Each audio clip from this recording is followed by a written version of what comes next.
Welcome to the dungeon guide for Smileton.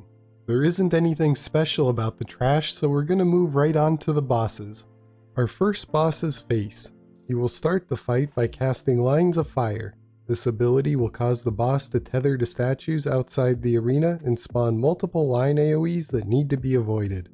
When standing in front of a statue, it will inflict you with either a smiley face from the blue statues or a frowny face from the red statues. You need to alternate which statue you get hit by each time this ability goes off, or you will take massive damage and get stunned. Get Off My Lawn is a knockback that is combined with a personal AoE. Make sure to pick carefully which lane you want to be knocked into to keep alternating your debuff correctly. Temper's Flare is an unavoidable party-wide AoE that needs to be healed through. Upside Down will initiate Opposite Day and flip some of the heads upside down, which will cause their color to switch.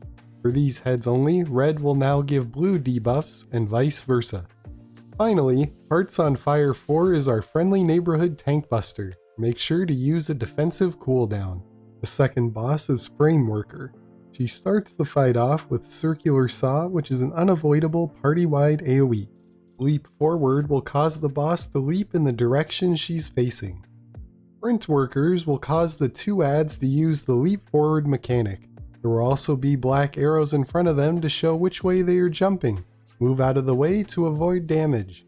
Omnidimensional Onslaught will cause the boss to split the room into a pizza. The slices explode in the order they are spawned, so dodge the first slice and then sidestep to where it just exploded. Steel Beam is the tank buster here. It fires off a cone AoE when it hits, so make sure the boss is facing away from the group. The final boss is the Big Cheese. To start off with, he will cast Explosive Distribution. This will put explosive tanks on the conveyor belt on each end of the arena. The number of arrows on the belt will indicate how far the bombs will move down. Move forward on the side that shows 3 arrows to avoid damage. Piercing Missile is our friend the Tank Buster. Use your cooldowns. Dispense Explosives will spawn 2 bombs in separate parts of the arena. Stepping into these bombs' proximity will make the bomb explode, so stay away. Explosive Power will cause the proximity bombs to explode. Stay back to avoid damage. Right and left disassembler will cause the boss to shoot a laser on his right and left sides respectively. To avoid them, position yourself on his right side to avoid right disassembler and on his left side to avoid left disassembler. Electric Arc will spawn a stack marker on a random player. Stack up to share damage. Leveling Missile will spawn personal AoE markers on each player. Spread out to mitigate damage. Last but not least, Violent Discharge is a party-wide AoE that can't be dodged.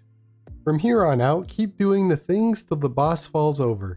As always, thanks for watching and I'll see you all in the next one.